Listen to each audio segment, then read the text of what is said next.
4 नवंबर को हरिहर मिलन का उत्सव है। वैकुंठ चतुर्दशी का दिन केवल ऐसा रहे। भगवान शिव जी ने कहा, नारायण केवल इतना सा वर दीजिए, व्यक्ति हमेशा अपने कर्म के अनुसार स्वर्ग का भोग भोगता है, वैकुंठ का भोग भोगता है, पर वैकुंठ चतुर्दशी का दिन केवल ऐसा रहे, एक दिन वैकुंठ का दरवाजा पूर्ण तरह से खुला रहे कि ऐसा भी पापी से पापी जीव भी हो, शिव और नारायण का नाम लेकर वैकुंठ में प्रवेश कर जाए, ऐसा वर शिव।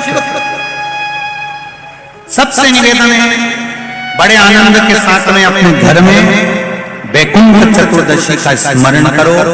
लड्डू गोपाल पर तुलसी दल और भगवान शिव पर बेलपत्री चढ़ाओ। चढ़ाकर थोड़ी देर रखने के बाद में जब रात्रि का समय हो, अगर ज्यादा रात तक नहीं जग सको 10-11 बजे तक, तो 9 बजे भी कर दोगे चल जाएगा। पर है इसमें निशा का वर्णन, मतलब 11 बजे के बाद ही चढ़ाया जाता है और ब्रह्म मुहूर्त के पहले। वैसे तो रात्रि के समय चढ़ाया, लगभग आधा घंटा पौन घंटा चढ़े रहने दो, उसके बाद में आपको बेलपत्री जो आपने चढ़ाई है, ठाकुर जी को तुलसी, भोलेनाथ जी को बेलपत्र, रात्रि को आधे घंटे के लिए हरिहर मिलन जब कराओ, एक घी का दिया लगा दीजिए, भगवान को विनती करो, श्रीमन नारायण का जाप करो, फिर श्री शिवाय नमस्तुभ्यं या ओम नमः शिवाय का जाप करो, या महामृत्युंजय का जाप करो, पंचाक्षर षडाक्षर मंत्र का जाप कर कर तुलसी दल उठाकर भगवान शिव को जब चढ़ाओ, तब श्रीमन नारायण या ओम नमो भगवते वासुदेवाय राम नाम कृष्ण नाम का जाप कर कर शिव जी को समर्पित कर दो। शिव जी की बेलपत्र उठाकर श्री शिवाय नमस्तुभ्यं बोलकर या पंचाक्षर मंत्र ओम नमः शिवाय षडाक्षर मंत्र ओम नमः शिवाय बोलकर उस बेलपत्र को भगवान लड्डू गोपाल पर या शालिग्राम भगवान पर या भगवान विष्णु पर, जो भी आपके यहाँ, अगर किसी के यहाँ पर मूर्ति नहीं है तो चित्रपट पर भगवान विष्णु का चित्र हो, फोटो हो, कृष्ण का फोटो हो, राम का फोटो हो, शिव का फोटो हो। जरूरी नहीं कि आपके यहाँ अगर मूर्ति नहीं है तो आप मूर्ति खरीदने बाजार चले जाओ। चित्र है, उस चित्र पर भी दिल से समर्पित कर कर उस बेलपत्री और शहद, बेलपत्री और तुलसी दल को रखिए। अगर साल भर वैसे ही रखना है किसी कार्य के लिए तो वैसे रखो, और अगर बच्चों के लिए तैयार कर रहे हो तो उसको शहद में डालकर रखकर बच्चों को अवश्य चढ़ा। विद्वत्ता का लिए बुद्धि की आनंद, ऐसी सुंदर हरिहर मिलन है। जो मंत्र आपको वैकुंठ चतुर्दशी के दिन स्मरण करना है, उस मंत्र को एक बार फिर हमारे साथ में बोले। ओम हीम ओम हरिणाक्षाय नमः शिवाय। ओम हीम ओम हरिणाक्षाय नमः शिवाय। इस मंत्र का स्मरण जीवन का सुख देगा।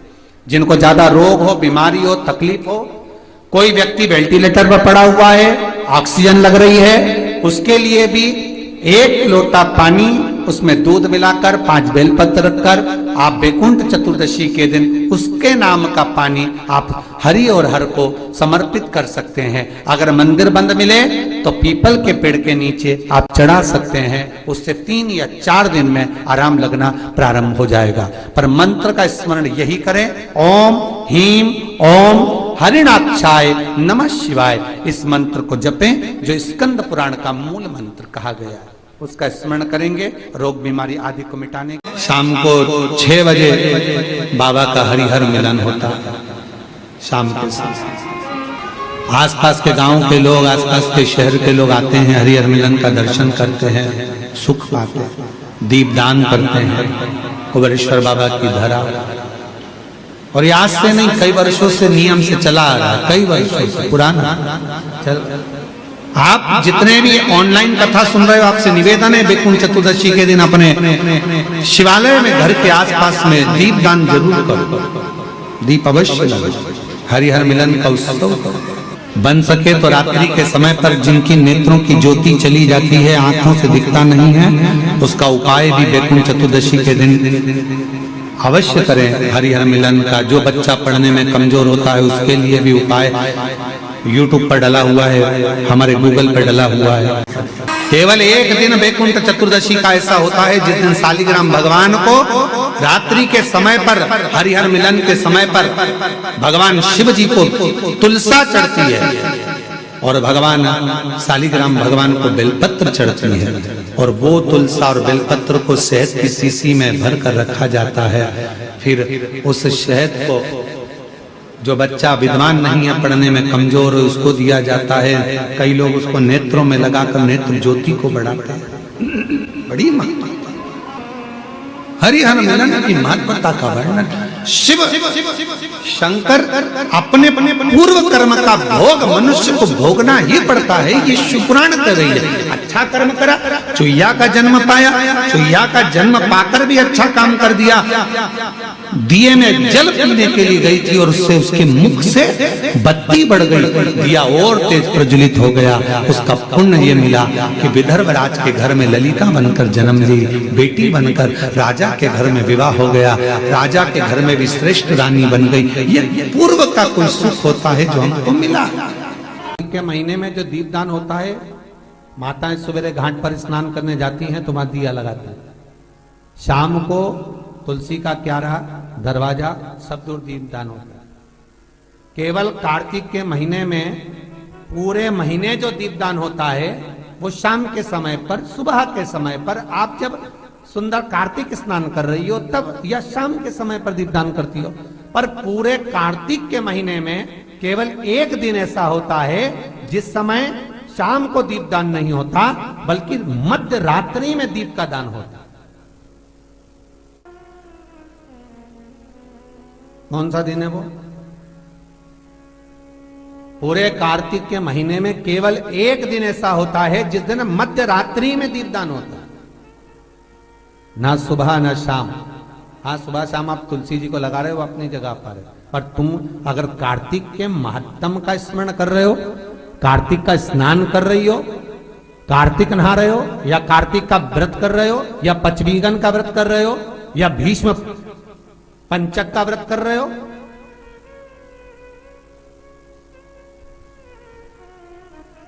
या कार्तिक स्मरण का व्रत कर रहे हो, कार्तिक का अनुष्ठान कर रहे हो, तो उसमें एक दिन ऐसा होता है जिस समय सुबह शाम दीपदान का फल नहीं है, रात्रि के मध्य में दीपदान का फल है, और वो है वैकुंठ चतुर्दशी का दिन।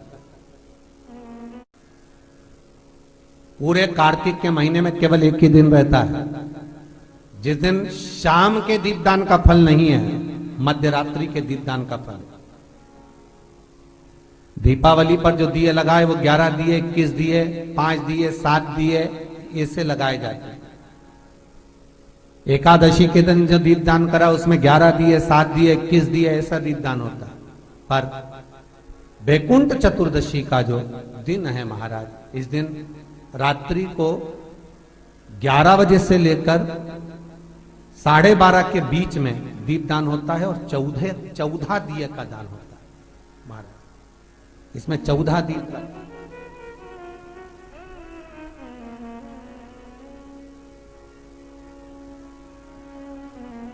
चौदह दीपों का दान है। निवेदन है आप सबसे कि प्रयास करना कि घर के बाहर आप एक दीप, जहां पर आपका जलाशय है, पानी का स्थान है, वहां रख दें, और एक दीप तुलसी के क्यारे के पास रखें। बाकी के दीप आप घर के बाहर लगा दें। 14 दीप लगा रहे हो, कामना रखकर लगा रहे हो कि मेरी ये कामना है, तो वो दीप का, बाती का मुख अपनी ओर रखना, पर कोई कामना नहीं। हम भगवान को केवल इसलिए रिझा रहे हैं कि मेरा भोलेनाथ मेरा भंडार भरे और मेरे घर में सुख समृद्धि दे, तो दीप की बाती का मुख भगवान की ओर होना चाहिए। दीप लगा रहे हो, दो जगह पर करना, एक कार्तिक पूर्णिमा का दर्शन कभी करना तो देव दीपावली पर काशी में जाकर करना, और कभी मौका मिल जाए तो हरि हर मिलन, भगवान विष्णु और भगवान शंकर का मिलन का दर्शन कहीं करना तो एक बार उज्जैन में जाकर करना। उज्जैन में वैकुंठ चतुर्दशी के दिन जब हरि हर मिलन होता है, भगवान भूत भावन महाकालेश्वर कैलाशी अविनाशी मेरा शंकर पालकी में बैठकर भगवान कृष्ण के मंदिर गोपाल मंदिर जाते हैं, भगवान नारायण के मंदिर जाते हैं, कृष्ण के मंदिर, और वहां जाकर मेरे शंकर पालकी में से सारे फूलों को हटा दिया जाता है, शंकर और भगवान नारायण को आमना सामना कराया जाता है।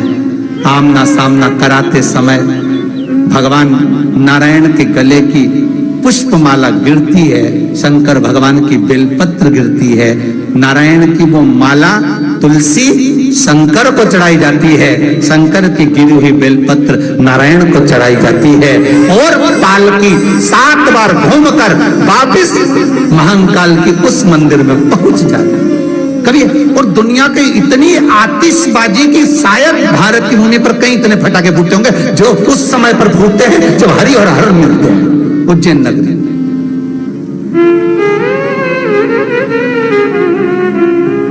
जो हरि और हर का मिलन होता है वैकुंठ चतुर्दशी की तरह, कोई साधारण वैकुंठ चतुर्दशी नहीं है महाराज।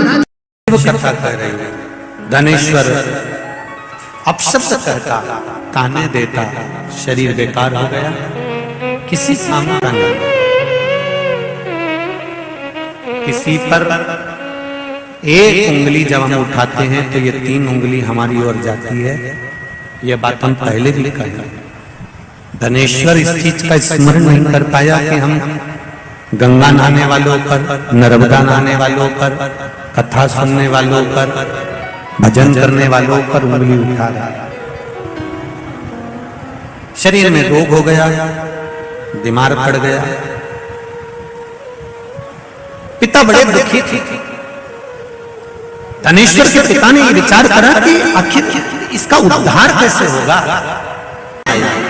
रोज धनेश्वर अपशब्द कहता था, रोज उंगली उठाता था, रोज गालियां देता था, रोज ताने देता था।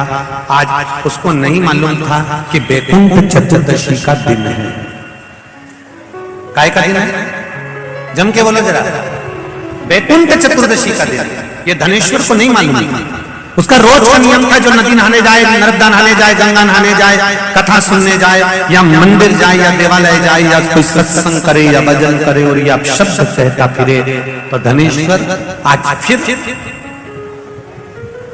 एक भक्त स्नान कर आ रहा था, जल का पात्र हाथ में था, सुबह का समय था, शिव जी को जल चढ़ा रहा था। शिवालय में जल चढ़ाते चढ़ाते धनेश्वर ने आज कुछ कहा नहीं है, आज कुछ नहीं कहा, पर धनेश्वर ने उस जल चढ़ाने वाले का सुबह के समय पर केवल जल चढ़ाते समय मुख देते हैं, और मुख देखा।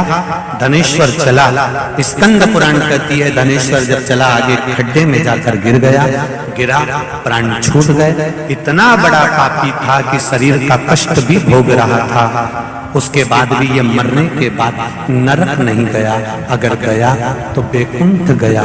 कारण केवल इतना सा था कि जिस दिन इसने जल चढ़ाने वाले का दर्शन करा था वो वैकुंठ चतुर्दशी का दिन था, वो वैकुंठ चतुर्दशी के दिन का दर्शन था।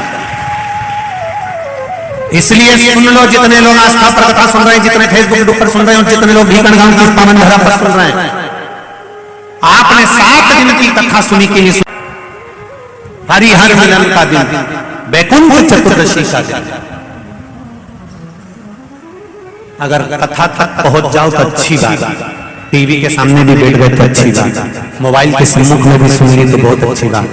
पर जो भीकन गांव तक भी नहीं पहुंचा तो कम से कम कोई गांव का व्यक्ति अगर कथा सुनकर निकल कर जाए तो उसका केवल दीदार कर लेना, दर्शन कर लेना, उतने में वैकुंठ का मार्ग बहुत। धनेश्वर ने पूछा, मैंने कौन सा पुण्य करा था जो मुझे वैकुंठ का द्वार खुला मिला? चित्रगुप्त महाराज ने कहा, धनेश्वर ब्राह्मण तुमने पाप तो इतना करा था कि तुमको नरक भोगना था। केवल वैकुंठ चतुर्दशी के दिन स्नान कर कर आ रहे व्यक्ति का, शिवजी पे जल चढ़ाते हुए आ रहे व्यक्ति का मुख का दर्शन कर लिया था। इसलिए वैकुंठ चतुर्दशी हरिहर मिलन का दिन है। वैकुंठ चतुर्दशी के दिन भगवान विष्णु और भगवान शंकर इन दोनों का गुणगान गाना चाहिए, दोनों का भजन, दोनों का मंत्र जाप करना चाहिए, दोनों का। आप सबसे निवेदन है, कल हरिहर मिलन के दिन आपके घर में शिवलिंग होगा और लड्डू गोपाल होंगे। रात्रि के समय पर, शाम को नहीं, मध्य रात्रि, अगर नींद खुली रहे तो 11 बजे के बाद में, रात्रि को 11 के बाद, अगर नींद खुली रहे, नींद नहीं खुली रहे तो फिर तुम रात को 8-9 बजे चढ़ा के भी सो जाओ तो कोई बात नहीं हो, भगवान तो बोलेगा। शंकर भगवान पर पहले बेलपत्री चढ़ाना, लड्डू गोपाल के सामने तुलसी का दल चढ़ाना, अपने मन की कामना कर कर हरिहर मिलन कराना। थोड़ी देर तक या तो सवेरे के समय ही चढ़ा दो, दिन भर चढ़े रहेंगे, रात्रि के समय पर जब फ्री हो जाओ तब घी का दिया लगाकर बेलपत्री उठाना, वो उठाकर भगवान शालिग्राम जी पर या लड्डू गोपाल पर या मेरे कृष्ण पर या नारायण पर या भगवान विष्णु पर, जो भी तुम्हारी मूर्ति हो लड्डू गोपाल की आदि की, उन पे चढ़ा देना और भगवान की तुलसी उठाकर अपनी कामना कर कर मेरे देवाधिदेव महादेव की शिवलिंग पर चढ़ा देना। रात्रि को ही हो सके तो ब्रह्म मुहूर्त तक, अगर नींद खुली रहे तो उठा लेना, नींद खुले तो रात को ही, रात्रि के समय ही उस बेलपत्री और तुलसी को संभाल के रख लेना। वही बेलपत्री तुलसी विद्या के लिए, और जो बच्चा माइंड से तकलीफ में रहता है, जो बच्चा पलंग पर गंदगी करता हो या जिसका विवेक बुद्धि स्थिर नहीं रहती हो, उसके लिए ये बेलपत्री और तुलसा हमेशा कार्य आता है। कल वही वैकुंठ चतुर्दशी का दर्शन आप भाव से, आनंद से अपने अपने घरों में करें, भक्ति के साथ, आनंद के साथ शिव कथा करें। धनेश्वर पूछ रहा है कि मेरे प्राण छूटे, मैंने तो पाप करा था, ये वैकुंठ का तो कहा। केवल भगवान विष्णु ने काशी में जाकर भगवान शंकर की आराधना मणिकर्णिका के घाट पर करी थी। शंकर भगवान ने अपना सुंदर भाव सुदर्शन चक्र भगवान विष्णु को दे दिया था और भगवान विष्णु ने अपना नेत्र भगवान शंकर को दे दिया था। तब भगवान विष्णु ने कहा था देवऋषि नारद से, नारद पूरे वर्ष में केवल एक दिन ऐसा रहेगा वैकुंठ चतुर्दशी का, जिस दिन मेरा दरवाजा 24 घंटे खुला रहेगा, जो पापी से पापी जीव है वो भी प्रवेश करेगा। ये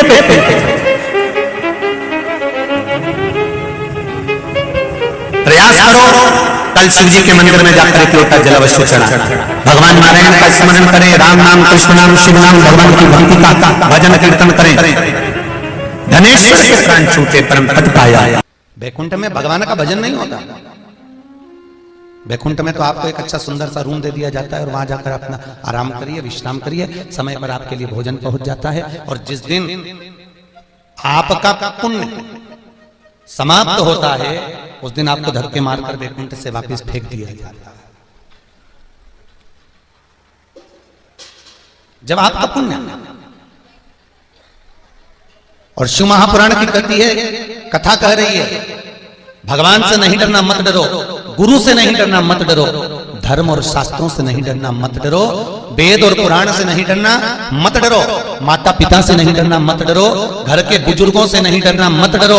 और शिव महापुराण की कथा कहती है अपने कर्म से जरूर डरना, क्योंकि कर्म का भोग तो परमात्मा को भी भोगना पड़ता है।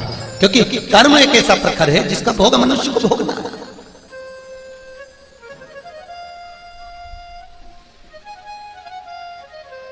ध्यान दीजिए, आपने अगर गौ माता को एक रोटी दी है ना, गौ माता की पीठ पर यदि आपने हाथ फेरा है, गौ माता को अगर आपने रोटी दी है, गौ माता की सेवा करी है, तो वही गौ माता जन्म लेती है दूसरा और तुम्हारी बहू बनकर तुम्हारे घर में आकर तुम्हारी सेवा करती है। आपने अगर किसी की सेवा करी है, किसी की चाकरी करी है, किसी को आपने अगर कुछ सहानुभूति दी है। आपको एक एकादशी का महत्व सुनाया था, 26 एकादशी होती है। कितनी? 26।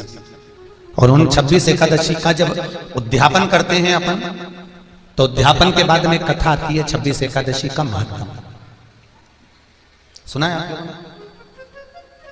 26 एकादशी का महत्व पंडित जी सुनाते हैं, ब्राह्मण सुनाता है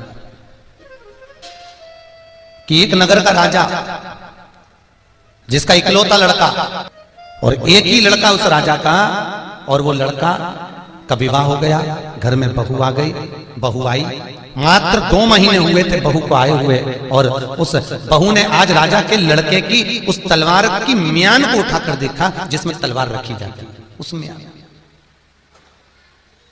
कितनी सुंदर म्यान है, कितनी सुंदर म्यान है। और म्यान को देखा तो उस बहू ने सोचा म्यान इतनी सुंदर है तो तलवार कितनी सुंदर होगी। और उसी समय पर उस बहू ने तलवार को निकाला, उस म्यान में से निकालते से तलवार में इतनी तेज चमक थी कि तलवार हाथ से छूट गई, और छूटते ही जहां पर उसका पति सो रहा था उसके गले पर जाकर पति मर गया। पति मरा, पत्नी ने सोचा राजा का इकलौता लड़का, और आज मेरे हाथ से अगर मर गया है तो मेरे को फांसी की सजा राजा दे देगा। क्या करा जाए? उसने पति के शव को उठाकर तुलसी के क्यारे के पीछे बगीचे में डाल दिया। तुलसी के क्यारे के पीछे बगीचे में पड़ा हुआ। सवेरे सवेरे पंडित जी आए तुलसी उतारने के लिए। थोड़ा से बक्से उनकी आवाज बढ़ाइए। तुलसी उतारने के लिए जब पंडित जी आते हैं, उस बहू ने रोना चालू करा, और बहू बहुत रोई, चिल्ला चिल्ला के रोई, इस पंडित ने मेरे पति को मार दिया, इस पंडित ने मेरे पति को मार दिया। राजा के दूत आ गए और आकर उसको बंदी बना लिया। राजा भी आ गया, उसने अपने बेटे के शव को देखा, अंतिम संस्कार किया। अंतिम संस्कार कर कर आज राजा अपने सिंहासन पर बैठकर पंडित को दंड देने वाला है, और पंडित मना कर रहा है, मैंने नहीं मारा, विश्वास करो मैं कोई चींटी को नहीं मारा, तो इसको क्यों मारूंगा? इससे मेरा संबंध क्या है मारने का? मैं क्यों मारूंगा?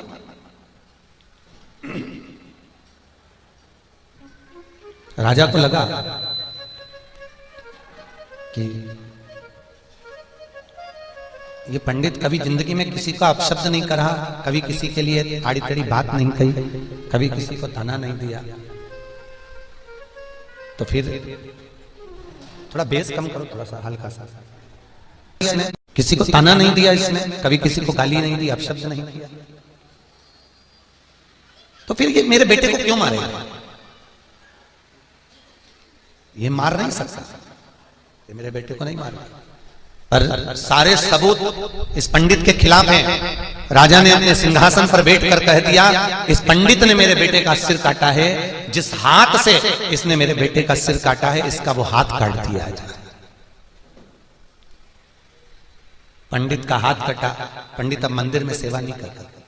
अब राजा के महल के मंदिर में पंडित ने सेवा नहीं करी, सीधे अपने गुरु जी के पास गया। गुरुदेव, गुरुदेव, मैं आपसे केवल मेरा पुराना कर्म पूछने के लिए आया हूं कि मैंने ऐसा कौन सा कर्म करा था गुरुजी जो आज मेरा हाथ कट गया। मैंने कभी झूठ नहीं बोला, मैंने कभी बेईमानी नहीं करी, मैंने कपट नहीं करा, मैंने कभी बुरा नहीं करा, इसके बाद भी मेरा हाथ क्यों कटा गुरुजी? आप बताइए। गुरुजी ने कहा, मैं किसी के कर्म को नहीं जानता, पर मेरे गुरु काशी में रहते हैं, तू वहां चले जा, वहां जाकर पूछ ले। वहां पहुंचा, वहां जाकर गुरुजी के दरवाजे पर आवाज लगाया, गुरुदेव, गुरुदेव। गुरुजी तो नहीं थे, तो गुरुजी की पत्नी थी, वो निकल कर आ गई और आते से बोली, कौन है? गुरुजी हैं क्या? कहीं मर रहा होगा तेरा गुरु खोलला। ना जाने कहां पर तो गुरुजी रोता फिरे और उसके चेले यहां रोते फिरे। ना जाने कहां मर रहा होगा, चल निकल यहां से बाहर। गुरुजी की पत्नी ने धक्के मार कर उसको निकाल दिया। शाम को फिर वो गुरुजी के दरवाजे गया, गुरुदेव, गुरुदेव, अब पत्नी नहीं थी, गुरुजी थे। गुरुजी ने कहा आइए भैया बैठिए। कहाँ से आए हो? मैं साहब वहां से पधारा हूं। अच्छा क्या बात है? मुझे कुछ प्रश्न करना था गुरुजी आपसे। आओ बैठो, पानी पियोगे? गुरुजी ने पानी पिलवाया। बोलो क्या प्रश्न है? गुरुजी मेरा प्रश्न तो मैं बाद में करूंगा, पर पहला प्रश्न मेरा गुरुजी केवल इतना है कि आप इतने अच्छे स्वभाव के और आपकी धर्म पत्नी ऐसी क्रूर स्वभाव की, सवेरे में आया था ऐसी गाली बक रही थी आपको, इतना अपशब्द कह रही थी और मुझे भी धक्के मारकर निकाल दिया। गुरुजी मेरा कर्म का भाग्य बाद में बताना, पहले ये बताओ कि आपने ऐसा कौन सा कर्म करा था जो ऐसी चंद्र घंटा तुम्हें मिली है? ऐसी मिली, इसका कारण क्या? आप बताओ। गुरुजी ने कहा भैया देख, जिंदगी में पहला कोई मिला जिसने मुझसे अपना भाग्य पूछा, तो सुन।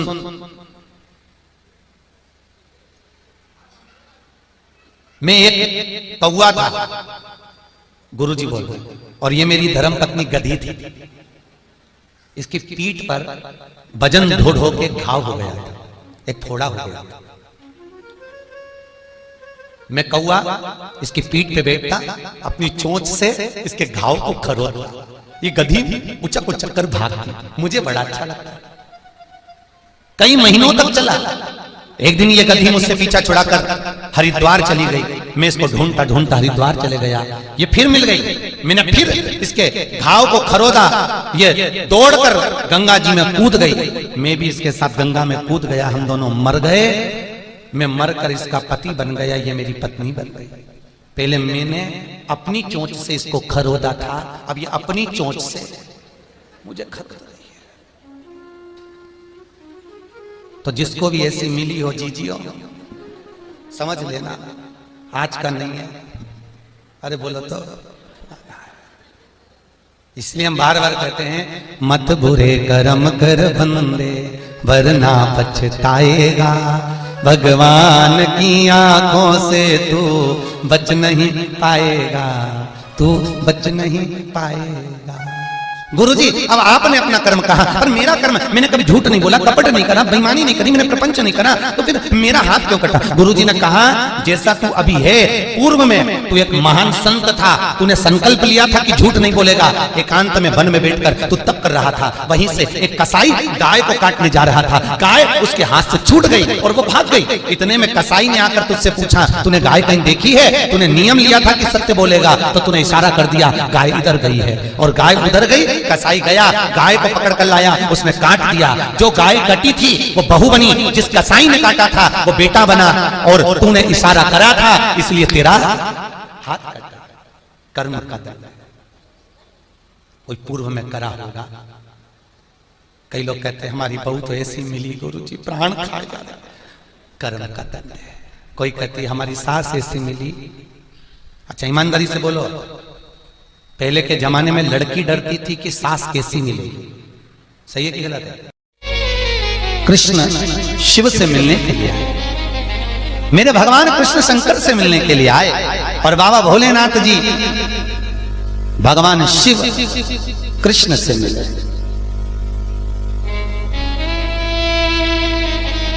उस युद्ध के मैदान में पहली बार भगवान शंकर ने अपनी बेलपत्र अपनी जटा में से निकालकर भगवान कृष्ण को समर्पित करी, और भगवान कृष्ण ने अपना हृदय से तुलसी का दल निकालकर शिव को समर्पित करा।